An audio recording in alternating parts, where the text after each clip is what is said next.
Vincent Van Gogh cut off his ear. Did he do it for love? Did he do it for fear? Who knows? Van Gogh. Dear Romeo, drank from the vial. Did he do it for love or was he just being wild? Who knows? Van Gogh. Stretch the tightness, rush with madness. Is it sadness or just a show? Van Gogh, go, go, go, go, go. Van Gogh, go, go, go, go, go. Van Gogh, go, go, go, go, go, go. Ladies and gentlemen, welcome to the Dr. Joe Show. Nice. Very nice. Hey, we got a cool guest tonight, huh, Dr. Joe? We have an incredible guest tonight. Joanna Bridger is here, the clinical director of the Trauma Center, Riverside Community Care. Remarkable person. There you are. And one of my colleagues, I am very proud to say, one of my colleagues, who's doing this amazing, amazing work. Because let's face it, folks, there is a lot of fear out there right now. We've been talking about it for the last couple of weeks, trying to calm everybody down. But Joanna is right there in the field with her team where the people call them with this fear. So let's get right to it. What is going on there? Well, people are experiencing really toxic levels of stress right now for a range of different reasons. Some related to coronavirus, some related to the way that people have responded to coronavirus and COVID-19. And, you know, along with your IM theory, we know that if people are experiencing really elevated levels of stress in multiple areas of their life and there's no relief from it, that can have a significant impact as well. So what we're seeing is that people are experiencing this toxic level of stress over and over and over again, and they're not really figuring out how to manage it. What we know pretty consistently is that if people are able to experience stress in and of itself is not a bad thing. Stress actually is a really good thing. It's a really important thing in many ways. And if you experience tolerable, predictable levels of stress with moderate intensity, that builds resilience. But if you experience kind of chaotic stress where you feel completely out of control and you feel immobilized, that can cause experiences of trauma. And that is what so much of our world is experiencing or is being exposed to in a really different way than ever before in our lifetimes, at least. And so what we know, though, is that there are really, really effective ways of managing stress, of keeping levels of stress from becoming overwhelming, from becoming toxic, because there's so much research that's gone into understanding trauma and understanding what is the difference between tolerable levels of stress and toxic levels of stress over the past decade, as we've started to understand so much more about neurophysiology and what it looks like when a person's brain becomes completely overwhelmed. We've started to understand some of the mechanisms of action for that and how we can mitigate that. And so this is in some ways a fortunate time to be going through this, because we understand so much more, but also because there's so much more we can do to try to mitigate it, even with the technology that we have. I think one of the things that the Center on the Developing Child has been saying a lot, which I think is such an important message, is that the science is unbelievably clear in two seemingly conflicting directions. And one is that we need to be far apart. We need to be physically distant from each other in order to stop the spread of this pandemic. And without a doubt, over many, many, many, many decades now, we've been seeing that the science is showing over and over again that the biggest factor in creating resilience before, during, and after any type of potentially traumatic experience is the level of social connectedness, right? How much social support people are experiencing, whether there's people that are in their corner and that they feel held and supported. And I think a lot of what is happening right now is that people are experiencing this disproportionate levels of stress depending on their situation. I think the current pandemic is kind of widening all of the social divides that we previously had, right? The people who were most disenfranchised before are the ones that are even more now, even more isolated, even more likely to have lost their, their jobs, even less likely to be able to, live on savings, less likely to be able to access healthcare, less likely to be able to access all of those other things. And so we're seeing this disproportional impact that's just so impacting so many different areas of society in so many ways. And this virus is really targeting people with underlying physiological conditions, who are older, who are, right, like it's also targeting some of the more marginalized communities, right? Wow. So range of levels of increased toxic stress for people across the board. Wow. So actually on the Thursday show coming up, we're going to be talking a lot about this disenfranchised group and the vulnerability that they have. So are those the people who are calling?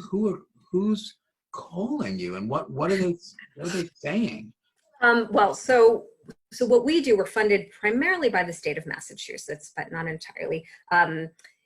And what the state funds us to do, the Department of Public Health and the Department of Mental Health, is to provide critical incident response. So we were the lead behavioral health responders after the marathon bombing, for example. So let me understand. So a critical incident response means like the marathon bombing is a critical incident? But it is, but so is a suicide death in a school. So is okay. A death of a person in a residential program. So is, right. So there's a large range, and we define critical incident very broadly. Okay. Trauma is always about the impact more than the event itself, right? Mm-hmm. So trauma is about the impact. And you and I have had a chance to chat about this before. One of the things I was truly impressed about is the idea that one of the fundamental needs that we have as human beings is for safety. Did I get that right? Absolutely. Absolutely. And of course, that is absolutely being challenged every day now. Right. This idea of safety. On so many different levels, right? Yeah, it's a totally different level. I mean, not just physical safety, right? So there's the fear of my own physical safety, but there's also the lack of internal or emotional safety, where people are constantly, their anxiety is just triggered all the time, and so they don't feel safe in their bodies. Right. People's social supports, right? When we're around people who get us, who are friendly, who make us laugh, who who feel supportive, that relational or social safety, that is a huge difference. And for a lot of people, even people who are currently sheltering in place with their families, some of that is starting to fray. So I think there's so many different types of safety. And I saw part of the episode last night with Tom Hall, who is a close colleague of mine as well. And he was going over Maslow's hierarchy, right? So aside from physiological needs, right above that are safety needs. We've known this since the 40s, right? That people can't function if they're not feeling safe enough, and not function on multiple levels, right? There's so much evidence that our IQ goes down, our working memory goes down as our stress levels go up. Right. That's right. Because we're really becoming more limbic. Right. You know, we're becoming more limbic, and that's part of what we talk about a lot here, right, folks? About keep it frontal, don't go limbic. Right. What do you think, Tom, about this, and Mark? Are you experiencing this level of anxiety and stress? Starting to, yeah. This is going to be actually the last time I stream from here. I'm going to see if there's a quiet space at home, because I'm sick of my sister-in-law's face every time I go out, because she is at high risk. She really is. So really, yeah, really, yeah. Mark, what about you and your team at work? Well, it's interesting. I mean, we've again, listening to the doctors and following doctors' orders, we were really early in getting a majority of our team out of the office and remote, although, they weren't happy about it. And that's the thing. I mean, people were feeling exiled. People are feeling separated from their community. They're feeling, all sorts of different feelings, and managing all these different personalities and how they're handling it and how everybody's handling it very differently has been super challenging. On on top of that, seeing hundreds of people coming through, the drive-through closings, right? So I'm talking to them all. I mean, what we've done is we've set it up so that I'm the one with the sanitized, the whole doctor's garb, if you will, the hazmat suit, bringing them the documents, and then remotely there's somebody else going through the documents with them through Zoom, this platform. And the way the statute in Massachusetts is currently is we still have to notarize in person, which is why we're not just doing it completely remotely. So I'm then notarizing and taking the documents back. But I've run into a lot of people and they're all dealing with this very differently. One of the things I notice most is that, the greatest generation, the generation we're actually trying to protect most, is the one that is so cavalier about it. And it's not really paying attention to what the doctors are saying because it's just so foreign to them to not just, live off the land and do what they do and to be told what to do. It's really interesting. And then there are people that, they're kind of cavalier about it. And then they see me walk up with a mask and gloves and they're like, thinking I have it. Right. And we've taken the position through doctors that say, act like you have it, act like everybody has it, and everybody will be taken care of. So we approach them in that manner, and you could tell they freeze, and a lot of them don't know what the protocol should be. And we're doing the whole napkin on each, throw it away, get a new napkin. Again, following all of what you and your guests have said, but people are handling it very differently. I mean, you have a whole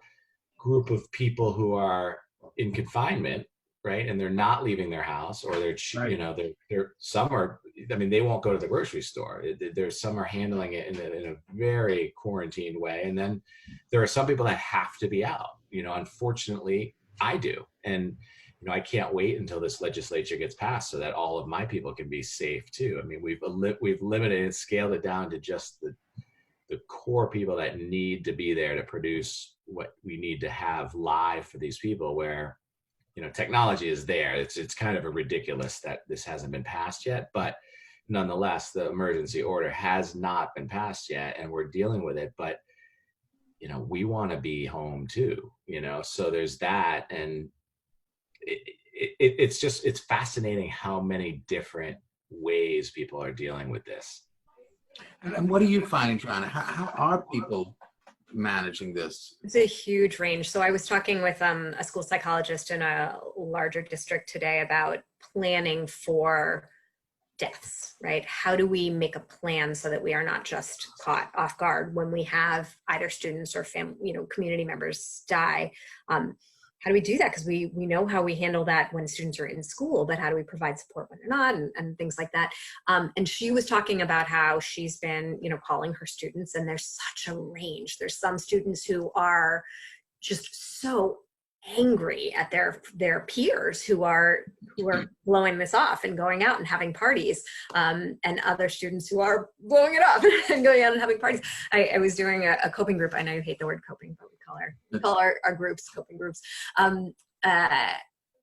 This afternoon with an agency that provides healthcare to homeless people, and many of them are being directly exposed on a daily basis because they are working with people who are ill, and who are the most vulnerable. And there was this interesting, so probably half of the group was working remotely, had made the choice or been kind of assigned to not go in, because of a variety of reasons. Those decisions are made for so many reasons. And then the other half was going in, and their struggles were so different. So for the ones who were working remotely, it was, how do I do this? How do I manage this? How do I deal with the guilt that I'm not out there working with my clients and supporting my clients when other people are? I got into this work to help, and now I can't, and I feel like I'm stuck, and I'm sitting at home with my demons closing in. Right? And the other people who were saying, I come home and I know I've been exposed 6 ways from Sunday, and I'm trying, like one of them used the term suspicion of surfaces, right? Like, did I accidentally put something down in my house before I washed it? And just these range of different kinds of things that people are thinking about. We are working with a number of people who have lost loved ones, some to COVID-19, but more to other medical issues. And grief is so different right now for people because they can't go and visit their loved ones in the hospital, and they can't, have a funeral, and they can't have viewing hours, and they can't, do all of these things that are normally part of our rituals around grieving, and part of how we make meaning out of loss, to the extent that people do. And you can't do that now. And so people are having to reinvent all of these different things, and to think about how do you approach these things in a new way? How do you have virtual memorials? My husband's family is Jewish, and we have been having a lot of conversations about Passover tomorrow, right? How are we going to do a Seder, which is a holiday about resilience, and it's a holiday about, fleeing sort of isolation and persecution, and we're feeling it in this real different way than ever before. This fear that we might not get passed over, that we all might be the Paschal Lamb this year, to take the metaphor really far. But I think that there's a lot of people who are struggling with that. One of the men in my group today was talking about a close friend of his who had just lost both of his parents to COVID-19.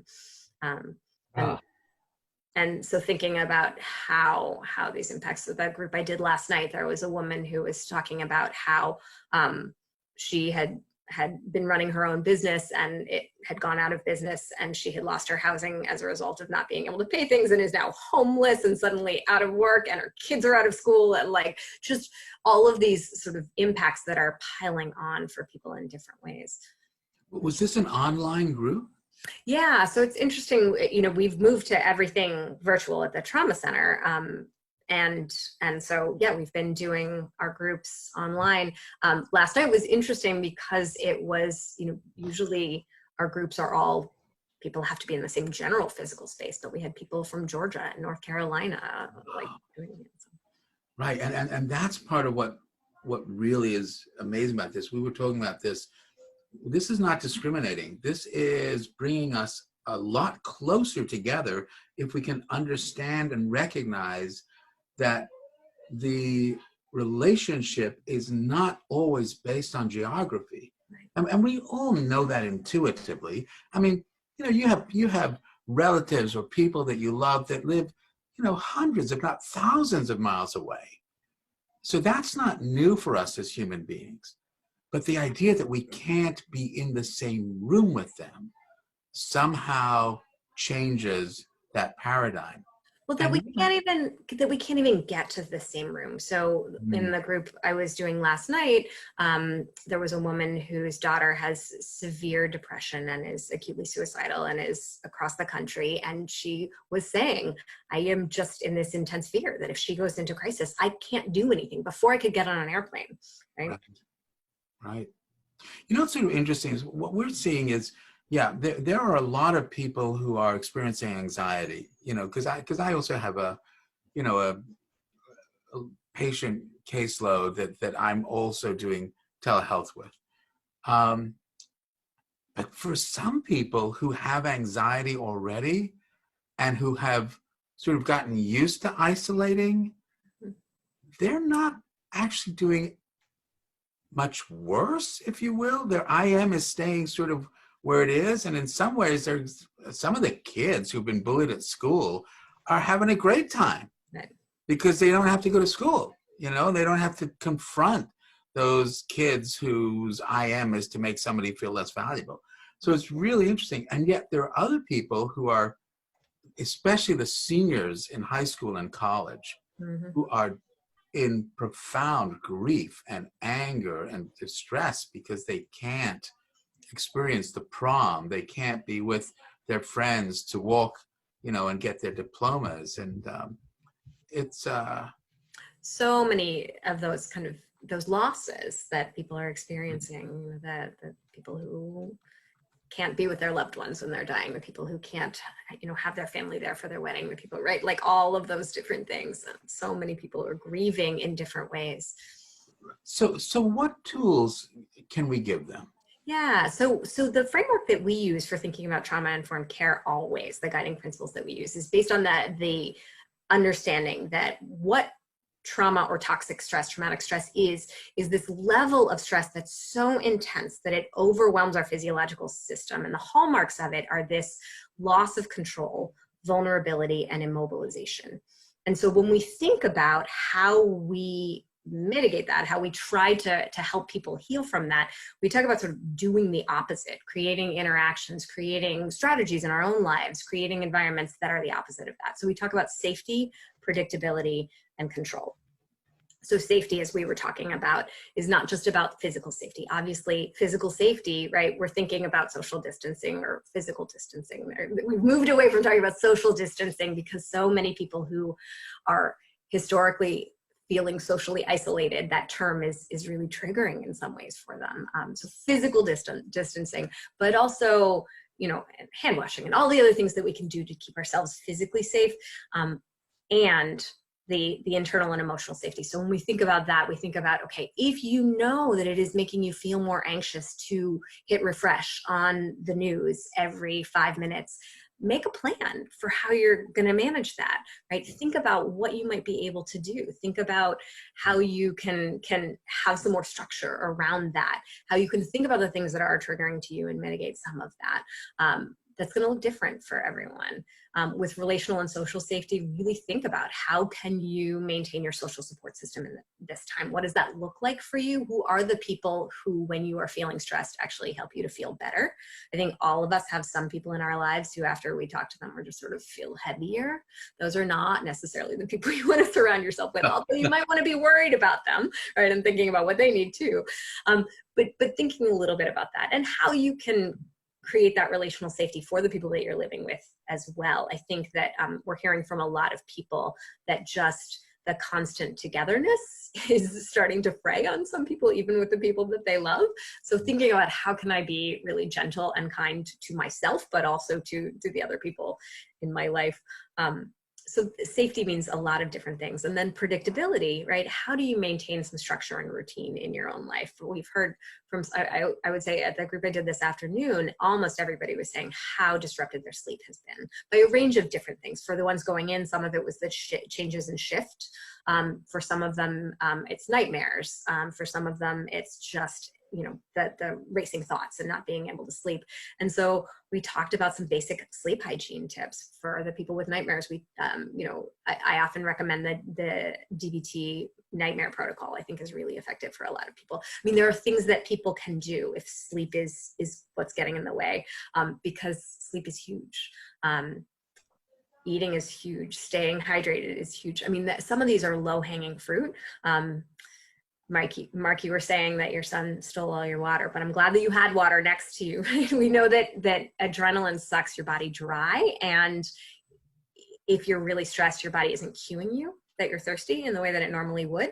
And so we tell people, yes. Our colleague Courtney Gray, who worked for the Boston Public Health Commission, that used to be his like #1 advice when he was doing trauma responses, was like, drink until your pee is clear, drink water till your pee is clear. Anything else is just gravy, right? Like, so thinking a little bit about what can you do, right? How can you, as much as possible, even if you haven't been able to get to the grocery store in 2 weeks, like still cobble together some sort of balanced meal? How can you have some predictability in your life?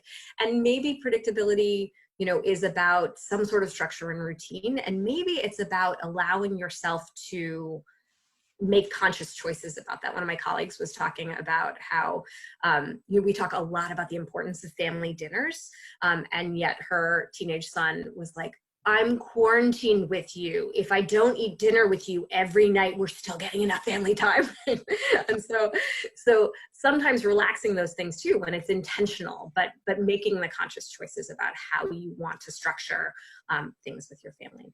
And then control. How do you maintain a sense of control in your own life? And that's really hard to do for a lot of people right now. And so we've been talking a lot about what is it that you can control and what is it that you can't control, and how do you start to let go of some of those things. We've been using serenity prayer as a verb a lot, right? Like, if you guys are familiar with the serenity prayer, right? Accept the things I can change and, you know, let go of the things I can't change. So thinking about some of those pieces, and then what can you control? I think that's some of why we're seeing so many people sewing masks, so many people doing, these different projects. There was a woman who had, in one of my groups last night, who had a recent loss and was pretty traumatized by it, but was saying that the only thing that had been helpful for her in the past was distraction. And she didn't feel like the structure of going to work and she didn't have any of those distractions. And I was like, totally randomly said, have you ever wanted to learn anything? And she said, no. And I said, have you ever wanted to learn to play the ukulele? And she said, that is so strange that you said that. I have a ukulele making kit in my Amazon cart right now. Wow. I've been meaning to order it, but keep putting it up. And I would love to make my ukulele and learn to play it. And I was like, all right. So if we can find islands of mastery in our life right now, for me, I love learning languages, but I find that often I have trouble switching back and forth. So I've been forcing myself on a bunch of language learning apps to switch back and forth between the languages that I'm practicing. I think there's all sorts of ways that we can find little ramparts of control in our lives that can help us feel a little bit more mastery. And that can be really important at a time like this too. So those are great because, the IM has those two rules. Small changes have big effects. So you've given people some great choices, and small changes can have big effects. The other part of the IM is you control no one, you influence everyone. Mm-hmm. So what kind of influence are you hoping to be? Definitely a positive influence. One of the mantras that we always say at the Riverside Trauma Center is that what you focus on grows, right? And so if we can think about what is helping, we think that we can really help build that for people. And actually we have been doing on our Facebook page, maybe we can link this show to our Facebook page. We've been asking people to submit things that have been helpful for them during this pandemic, whatever that is, with the hashtag what you focus on grows. That's great. We're just about out of time. I know that, but I do have one other question that I've asked. How are your folks doing who are managing all this trauma? How are they personally doing on the front line like this? I mean, is it feeling overwhelming, or do they love it? We had an emergency room physician on last week who said that they are actually sort of, I won't say enjoying it, but they are in the world that they have chosen to be in. Yeah. What about your team? Yeah, I would say that that's true of our team too. They did a study on veterans who were, well, I guess they weren't veterans at the time, but soldiers who were injured in the battlefield and got sent away for medical treatment. And then they followed them. Who was most likely to get PTSD? The people who were sent home or the people who were sent back into the battlefield? And like by far, it was the people who were sent home. There is something about being powerless. And we've seen that too when you look at the difference between the post-traumatic stress rates after 9/11 versus after Hurricane Katrina, right? In 9/11, New Yorkers were told, like, you can do these things, go out, like start these different things. And people were part of coming together in a really different way. And the post-traumatic stress rates were really low in New York City after 9/11. After Katrina, when people got put in the Superdome and told just sit here, or when they were evacuated, they were literally strapped down into planes and literally immobilized, right? And told you can't do anything, just sit and wait. Those numbers of post-traumatic stress were astronomical. We know that people, when they are able to feel like they are helping, that is one of the most powerful things. Another fabulous example, Lenore Terre did a study on you remember the story of the bus of school children that was kidnapped and buried. Then, and they found that so she followed all of the children that had been on the bus that were buried alive, and they got out, but every single one of them, except for one, developed pretty severe post-traumatic stress. And it was the one child who had spent the whole time trying to dig his way out. Yeah, that's it. So that capacity to do something, to be present, to be proactive, to try to help makes a real difference. So that's something we've been talking to people about too, is like, whatever it is, whether it's, you know, applauding the healthcare workers when they walk by, whether it's, you know, writing a letter to the assisted living facility, you know, in your neighborhood, whether it's sewing masks, whatever it is, if it makes you feel like you are contributing, that is really resilience building and helpful for many people. And that is what we've been talking about all along, folks, right? That the way to manage your stress, the best way is to help somebody else with theirs. And that is part of being resilient. That is part of reminding somebody else that they're valuable because you want to help them. And when you remind someone else of their value, you increase your own value. And we've had this discussion. I believe that helps you feel safer. I really do, because I think that's what we want as human beings. And so this is what you can do for each other right now. You know, call somebody, FaceTime them, do something, just reach out and just say, how are you doing in this? Let's just share that moment together with appropriate distance, but sharing it. Social distance is not the same as emotional distance. You do not need to be emotionally distant from people just because you need to keep some space away to protect them. And that's what I hope people can really take away from this. How can they find some support? There's some groups, and then we're gonna, again, how can they find you, Joanna? Well, so the Riverside Trauma Center, our website is www.riversidetraumacenter.org. You can find us on Facebook as well. We have a critical incident line so we are funded by the state to respond to human service agencies, to schools, to programs that are communities that are looking for support. So if you are part of one of those entities and you feel like your students, your program, your clients, the people you serve could use some support, please feel free to reach out to us. That's great. And there are groups or trainings, or you said that there was something with MindWise, which we'll talk about another night. So I'm doing a webinar with MindWise on understanding some of what I've been talking about tomorrow morning. I think it might already be full, but all right, but there'll be another one. There will be more, absolutely. So thanks, guys. Mark, Tom, anything you want to share or add at this point? Be safe, Except for me. take care of each other, make sure you're acting like you have it and that everyone around you has it. Yeah, let's do it. We can do this, folks. All right, Joanna, thanks so much. Thank you. Coming Thank you, in. Joanna. Really See you appreciate tomorrow it. night, folks. All right. You want to stop recording, Tom?